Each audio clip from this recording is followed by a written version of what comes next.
नमस्कार, मैं हूं सुरजीत सिंह और आज हम बात करेंगे 2020 के सुप्रीम कोर्ट के लैंडमार्क जजमेंट्स की। 5 महीने ख़त्म हो चुके हैं 2020 के और 6वां महीना शुरू हो गया है और इस 5 महीने के दौरान सुप्रीम कोर्ट ने सैकड़ों जजमेंट्स प्रोनाउंस की हैं। हालांकि पिछले कुछ महीनों में सुप्रीम कोर्ट बंद रहा है कोरोना के चलते, लेकिन उसी में दूसरा पक्ष ये भी आया कि ज़्यादातर जजेस ने जो हियरिंग कंप्लीट कर रखी थी केसेस की, जजमेंट जहां रिजर्व कर रखी थी, उन्होंने ज़्यादातर जजमेंट प्रोनाउंस कर दी है। तो शुरू के 5 महीनों में 2020 के साल में हम बात करेंगे तकरीबन 20 ऐसी जजमेंट जो हमें पता होनी चाहिए, जो इम्पोर्टेंट जजमेंट्स हैं। उसमें 9 जजमेंट जो है कॉन्स्टिट्यूशनल बेंच की जजमेंट है, दूसरी जजमेंट्स 3 जजेस बेंच की भी कुछ जजमेंट हैं और डिवीज़न बेंच की भी जजमेंट है। इसमें अगर हम बात करें तो एक जजमेंट है पांडुरंग गणपति चुघाले वर्सेस विश्वराव पाटिल मरकुड सहकारी बैंक लिमिटेड। ये एक बेंच मैटर था और इसमें जो कोऑपरेटिव बैंक्स हैं तो उनसे संबंधित ये केस था कि क्या कोऑपरेटिव बैंक्स पर सरफेसी एक्ट एप्लीकेबल होता है कि नहीं, और कॉन्स्टिट्यूशन बेंच ने ये कहा कि सरफेसी एक्ट जो है कोऑपरेटिव बैंक्स पर भी एप्लीकेबल है। इसके अलावा एक जजमेंट जो काफ़ी डिस्कशन में है वो है Chebrolu Leela Prasad Rao versus state of Andhra Pradesh. ये भी एक कॉन्स्टिट्यूशन बेंच जजमेंट है और इसमें आंध्र प्रदेश के ट्राइबल डिस्ट्रिक्ट्स में जो प्राइमरी टीचर्स लगाए गए, उनमें क्योंकि वो ट्राइबल एरिया था और उसके चलते वहाँ पर जो टीचर्स को अपॉइंट किया गया उसमें 100% रिजर्वेशन शेड्यूल्ड ट्राइब्स के लिए की गई। इसमें सुप्रीम कोर्ट ने ये कहा, क्योंकि ये पुराना केस था और पहले भी सुप्रीम कोर्ट ने उस मामले में अपनी डायरेक्शंस दी थी, लेकिन आंध्र प्रदेश सरकार ने उसको बाईपास किया और बाद में रूल फिर से कुछ चेंज किए। तो उसमें सुप्रीम कोर्ट ने कहा कि 100% जो रिजर्वेशन है वो परमिसिबल नहीं है अंडर इन कॉन्स्टिट्यूशन। और इसमें ये भी कहा गया कि जो इंदिरा साने का जो केस है उसके हिसाब से रिजर्वेशन दी जा सकती है, क्योंकि अगर 100% रिजर्वेशन देंगे तो ये नहीं है कि जनरल कैटेगरी के लोगों को इसमें अपॉर्चुनिटी नहीं मिलेगी, बल्कि जो शेड्यूल कास्ट और अदर बैकवर्ड क्लासेस के लोग हैं उनको भी अपॉर्चुनिटी उन क्षेत्रों में नहीं मिलेगी। और इसके अलावा एक पक्ष ये भी है कि क्या वो क्षेत्र जब शेड्यूल ट्राइब है तो क्या जो शेड्यूल ट्राइब के बच्चे हैं उनको जनरल कैटेगरी के या दूसरे कैटेगरी के टीचर्स के द्वारा पढ़ाए जाने का हक नहीं है या उनका अधिकार नहीं है। तो ये दूसरी जजमेंट थी। और इसके अलावा एक न्यू इंडिया एश्योरेंस वर्सेस हिली multipurpose cold storage private limited की जजमेंट है। ये भी कॉन्स्टिट्यूशन बेंच की जजमेंट है और इसमें ये कहा गया था कि कंज्यूमर प्रोटेक्शन एक्ट में जो सेक्शन 13 के तहत जो है लिमिटेशन को डिस्ट्रिक्ट फॉर्म एक्सटेंड नहीं कर सकती है। जो 45 दिन का लिमिटेशन पीरियड है उसको डिस्ट्रिक्ट फॉर्म एक्सटेंड नहीं कर सकती है। चौथा केस है इंदौर डेवलपमेंट अथॉरिटी वर्सेस मनोहर लाल शर्मा। ये भी कॉन्स्टिट्यूशन बेंच का जजमेंट है और इसमें जो कॉन्स्टिट्यूशन बेंच ने ये कहा था कि जो लैंड एक्विजिशन होती है, अगर केवल समय चला गया, यानी कि समय लैप्स होने के चलते ऐसा नहीं है कि जो है मतलब जो लैंड एक्विजिशन है, अगर उसमें सरकार की तरफ से जो लैंड एक्विजिशन का जो कंपनसेशन है वो अगर दे दिया गया है तो समय चाहे कितना भी चला जाए और उस पर कुछ हुआ नहीं है तो वो लैप्स नहीं होगा लैंड एक्विजिशन। तो उसमें ये एक बड़ा क्वेश्चन था और देश भर के जो लैंड एक्विजिशन हो रहे हैं उसमें ये इशू आ रहा था कि क्या समय बीतने के चलते अगर जिस पर्पज़ के लिए लिया गया वो किया नहीं गया तो क्या वो जो लैंड एक्विजिशन लैप्स कर जाएगा। इसमें ये कहा गया है कि अगर सरकार ने पैसे दे दिए हैं, कंपनसेशन दे दिया है, तो वो समय बीतने के बावजूद भी लैप्स नहीं करेगा। इसके अलावा 2 जो जजमेंट थी कॉन्स्टिट्यूशन बेंच की जजमेंट, वो क्यूरेटिव पिटीशन कही या 5 जजों की जो जजमेंट, जो Pawan Kumar Gupta versus state of NCT Delhi और Akshay Kumar Singh versus state of NCT Delhi, ये जो निर्भया गैंगरेप का केस था, उसमें जो कन्विक्ट थे उनकी तरफ से पिटिशंस फाइल की गई थी, और उसमें जो क्यूरेटिव पिटिशंस में सुप्रीम कोर्ट ने माना कि ऐसा कोई उनको लगता नहीं है कि जो क्यूरेटिव पिटिशन में कोई ऐसे कारण हो कि उन्हें सुना जाए और उनको उसमें कुछ रियायत दी जाए। तो वो छोटी छोटी जो जजमेंट कहिए, लेकिन वो क्योंकि इस वर्ष जो है निर्भया गैंगरेप के जो कन्विक्ट थे वो उनको मार्च में जो है डेथ पेनल्टी जो है जो उनको दी गई थी वो एग्जीक्यूट की जा चुकी है। 2 केसेस ये भी थे। इसके अलावा doctor Shah Faisal versus union of India, ये भी एक कॉन्स्टिट्यूशन बेंच जजमेंट है, और ये आर्टिकल 370 में जो 2019 में चेंज किया गया, बदलाव करते हुए उसको निष्प्रभावी किया गया, उससे संबंधित जजमेंट थी। और इसमें कुछ पिटिशनर्स की तरफ से ये कहना था कि कॉन्स्टिट्यूशन बेंच 5 जजों की एक बेंच इस मामले को सुन रही है, और कुछ पिटिशनर का मानना था कि पहले कुछ जजमेंट ऐसे हैं जो जिनके चलते इस बेंच को ये मैटर एक लार्जर बेंच को रेफर करना चाहिए। तो इसमें जो जिन पक्षों की बात जिन्होंने अपनी बात रखी और अटॉर्नी जनरल ने भी अपनी बात रखी, कुछ पिटिशनर इसको चाहते थे कि लार्जर बेंच को रेफर ना हो, और अंत में जो कॉन्स्टिट्यूशन बेंच की जजमेंट आई उसमें यही कहा गया कि ये लार्जर बेंच को रेफर नहीं किया जाएगा ये केस, और यही 5 जजेस की बेंच इस मैटर को सुनेगी। इसमें एक दूसरी इंटरेस्टिंग बात ये भी थी कि जब ये पिटिशन फाइल की गई थी तो सबसे पहली पिटिशन जो थी वो मनोहर लाल शर्मा की तरफ से पिटिशन फाइल की गई थी, लेकिन सुप्रीम कोर्ट की इस कॉन्स्टिट्यूशन बेंच को ऐसा लगा कि बाद में, क्योंकि वो शुरू में जब तक उसमें डिस्कशन चला तब तक वो Manohar Lal Sharma versus union of India के नाम से ही के टाइटल से ही वो दिखाई देती थी, लेकिन जिस दिन लास्ट के दिन कहिए या जब जजमेंट आई तो उस समय उसका जो है टाइटल बदल दिया गया, और ये doctor Shah Faisal versus union of India के नाम से ये जजमेंट जो है प्रोनाउंस की गई थी। फिर सबरीमाला का जो रिव्यू का मामला है, Kantaru Raju versus Indian young lawyers association, इसमें भी ये था कि जो है question of law can be referred to larger bench while hearing a review petition. तो उसमें भी ये था कि भाई आप जब रिव्यू पिटिशन सुन रहे हो तो लार्जर बेंच को क्वेश्चन ऑफ लॉ रेफर नहीं कर सकते। दोनों अलग अलग पक्षों के अलग अलग व्यू थे, उसमें सुप्रीम कोर्ट ने माना कि ऐसा किया जा सकता है। Sushila Agarwal versus state of NCT of Delhi, ये एंटिसिपेटरी बेल से संबंधित एक केस है। ये भी कॉन्स्टिट्यूशन बेंच ने डिसाइड किया कि जो है एंटिसिपेटरी जब बेल देते हैं तो उसमें टाइम लिमिट रखने की ज़रूरत नहीं है। जो जब भी एंटिसिपेटरी बेल दी जाती है उसमें टाइम, कुछ पक्ष ये थे कि उसमें एक टाइम फिक्स किया जाए कि कब तक उसको एंटिसिपेटरी बेल दी जा सकती है, कब उसको पकड़ा जा सकता है। लेकिन कोर्ट का ये मानना है कि जब अगर उसको एंटिसिपेटरी बेल दे दी गई है और इन्वेस्टिगेशन में उसका कोऑपरेशन है तो फिर उसको उसमें टाइम लिमिट लगाने का कोई औचित्य बनता नहीं है। इसके अलावा इस साल एक जो ये अभी तक जो 9 केसेस बताए ये सब कॉन्स्टिट्यूशन बेंच जजमेंट थी। इसके बाद Christian medical college Vellore versus union of India, ये नीट्स जो एग्ज़ाम है जो MBBS और MD के एंट्रेंस के लिए और BDS और MDS के एंट्रेंस के लिए, इसको चैलेंज किया गया था 2010-11 में जब नीट शुरू हुआ था। उसमें शुरू की जो एक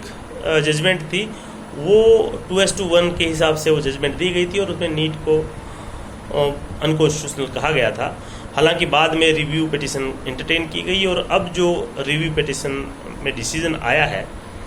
उसमें ये कहा गया है कि जो ये यूनिफॉर्म नीट एग्ज़ाम है ये माइनॉरिटी राइट्स को वोलेट नहीं करता है, क्योंकि इसमें 2 तरह के पिटिशंस थे। एक पिटिशन तो वो थे जो माइनॉरिटी इंस्टीट्यूशंस की तरफ से थे, दूसरे प्राइवेट इंस्टीट्यूशंस की तरफ से थे। तो प्राइवेट इंस्टीट्यूशन का ये था कि right to carry trade profession business उसको वोलेट करता है, और माइनॉरिटी राइट का जो है वो माइनॉरिटी राइट को वोलेशन की बात या उनका कंटेंशन यही था। और उसमें ये कहा गया कि ऐसा नहीं करता है कि ये उनके जो राइट्स हैं वो वोलेट नहीं करता है, और एक यूनिफॉर्म नीट एग्ज़ाम एक कॉन्स्टिट्यूशनली वैलिड और सही एग्ज़ाम है और ये इसका मतलब ये आगे चलेगा। एक case Anuradha Bhasin versus union of India का है। अनुराधा भसीन जम्मू कश्मीर में एक पब्लिकेशन यानी कि न्यूज़पेपर पब्लिश करते हैं, मीडिया से रिलेटेड वो हैं, और 370 में जब बदलाव किया गया उस समय वहाँ पर इंटरनेट रिस्ट्रिक्शंस लगाई गई और उसी को चैलेंज उन्होंने किया था कि उसके चलते हमारा न्यूज़पेपर पब्लिश नहीं हो पा रहा है, हमें जो है इन्फॉर्मेशन का फ्लो नहीं हो पाता है, हम न्यूज़ कलेक्ट नहीं कर पाते, इस तरह के उनके इशू थे। और उसमें सुप्रीम कोर्ट ने ये कहा कि जो 144 के जो ऑर्डर्स हैं वो विद इन ए वीक जो है उनका रिव्यू किया जाए और समय समय पर उसके हिसाब से, ऐसा नहीं है कि पूरा स्टेट में एक साथ 144 को अप्लाई कर दिया गया, वो इंडिविजुअल लेवल पे जो और डिस्ट्रिक्ट लेवल पे मजिस्ट्रेट जो 144 के ऑर्डर्स पास करता है उसको प्रॉपर ढंग से रिजनेबल ढंग से वो पास किया जाए और उनका रिव्यू किया जाए, ताकि जो उनके राइट्स हैं वो वॉयलेट ना हो और मिनिमम जहाँ पर ज़रूरत ना हो वहाँ पे 144 ना लगाया जाए। तो ये अनुराधा भसीन का उसमें इन्होंने राइट टू इंटरनेट जो right to internet as fundamental right, ये उसमें ना तो डिस्कस हुआ है ना उस पर ज़्यादा कुछ कहा गया है, लेकिन इस तरह की खबरें कहीं आई थी, कुछ लोग बोल रहे थे कि इंटरनेट को इसमें राइट टू इंटरनेट जो है इसको फंडामेंटल राइट माना है, ऐसा नहीं है। इसमें फिर एक the secretary ministry of defence versus Babita Punia, इसमें जो है आर्मी में महिलाओं को परमानेंट कमीशन देने से संबंधित जो जजमेंट है वो यही है, जो मिनिस्ट्री ऑफ डिफेंस के सेक्रेटरी वर्सेस बबीता पूनिया। तो अब आगे से महिलाओं को आर्मी में परमानेंट कमीशन मिलेगा, ये इसलिए इम्पोर्टेंट जजमेंट है। राम भाऊ सिंह ठाकुर वर्सेस सुनील अरोड़ा, ये इलेक्शन से संबंधित जजमेंट थी और इसमें यही कहा गया है कि जो पार्टियां इलेक्शन के लिए कैंडिडेट चुनती हैं वो उनके क्रिमिनल एंटीसीडेंट्स क्या रहे हैं, क्या क्या उन्होंने क्राइम किया है, क्या क्या उनके ऊपर FIR है, उनके बारे में बताए, तथा ये भी बताए कि उन्हें क्यों चुना गया है, उन्हें मतलब टिकट क्यों दी गई है। तो ये पार्टीज पर ये एक काम डाला गया है सुप्रीम कोर्ट की तरफ से, ये जो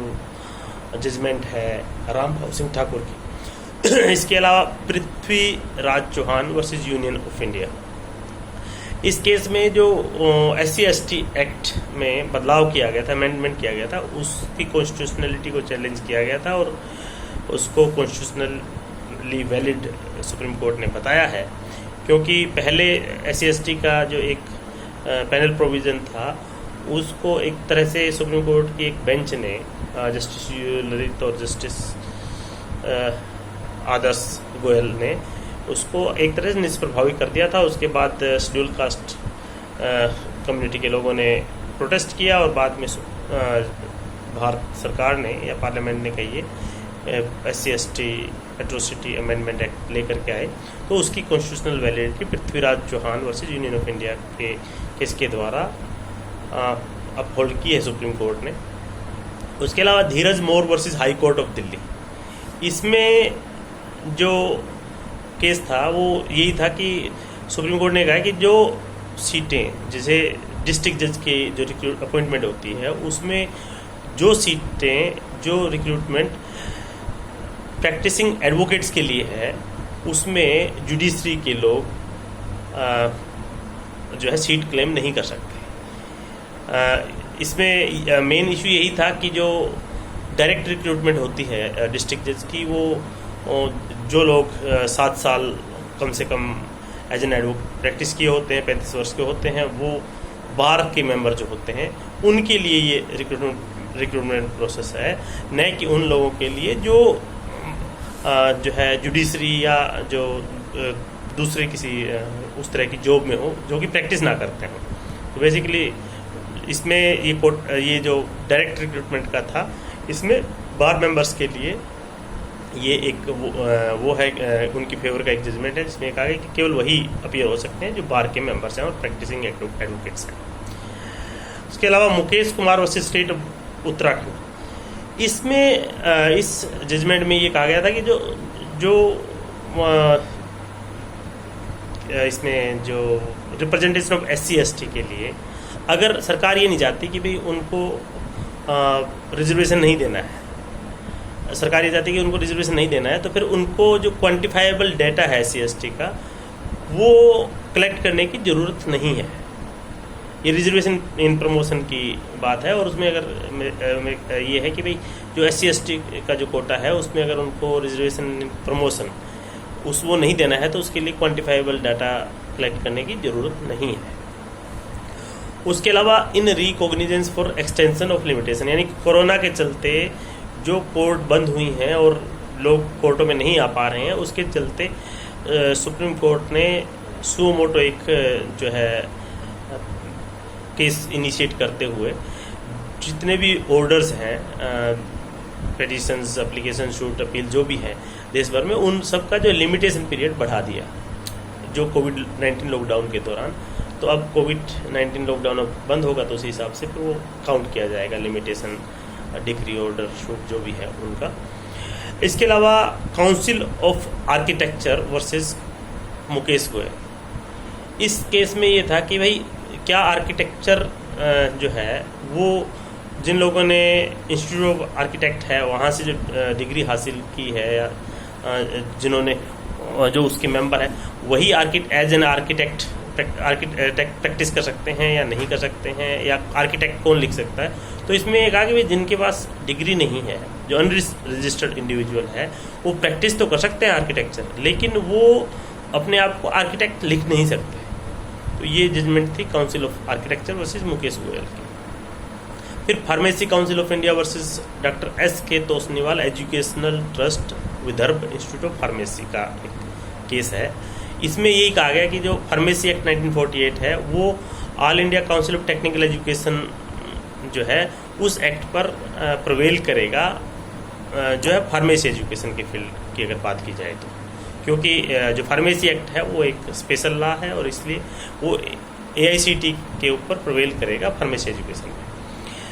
और एक जो जजमेंट है west UP sugar mill association versus state of Uttar Pradesh, इसमें ये था कि जो स्टेट गवर्नमेंट और सेंट्रल गवर्नमेंट में जो है प्राइस फिक्सिंग का इशू था, तो उसमें यही कहा गया कि अगर जो स्टेट गवर्नमेंट है वो मिनिमम प्राइस फिक्स नहीं कर सकती, जब कि जो है सेंट्रल गवर्नमेंट ऑलरेडी उसको अगर फिक्स कर चुकी है तो उससे नीचे नहीं कर सकती। तो वो उसमें उस जजमेंट में कहा गया है जो शुगर केन प्राइसेस का इशू था, जो ढेर सारी जो उत्तर प्रदेश में शुगर मिल हैं उनकी तरफ से, तो उसमें यही कहा गया कि जो स्टेट का कानून भी ठीक है, सेंटर का कानून भी ठीक है, लेकिन स्टेट का कानून जो है मिनिमम प्राइस फिक्स नहीं कर सकता, जो कि पहले से केंद्र सरकार के जो है एक्ट या रेगुलेशन के हिसाब से कर दिया गया है। तो ये है 2020 की 20 जजमेंट्स। आप इनके बारे में जो अगर डिटेल में जाना है तो आप इंडियन कानून वेबसाइट को देख सकते हैं, या सुप्रीम कोर्ट की वेबसाइट पर जा कर के आप ये जजमेंट्स एक्सेस कर सकते हैं डिटेल में। और एक जो मेन पॉइंट थे इनके यही है, मैंने बता दिए हैं। बाकी आप हमारी वेबसाइट indianconstitution.in को विजिट कर सकते हैं। उस पर हम अब नई जजमेंट्स हैं, पुरानी लैंडमार्क जजमेंट्स हैं, या कॉन्स्टिट्यूशन के बारे में, कानून के बारे में अपडेट करते रहते हैं, तो उसको भी आप विजिट कर सकते हैं। ये वीडियो आपको कैसा लगा ज़रूर बताएं, और इसको शेयर करें, सब्सक्राइब करें, कमेंट करें। धन्यवाद।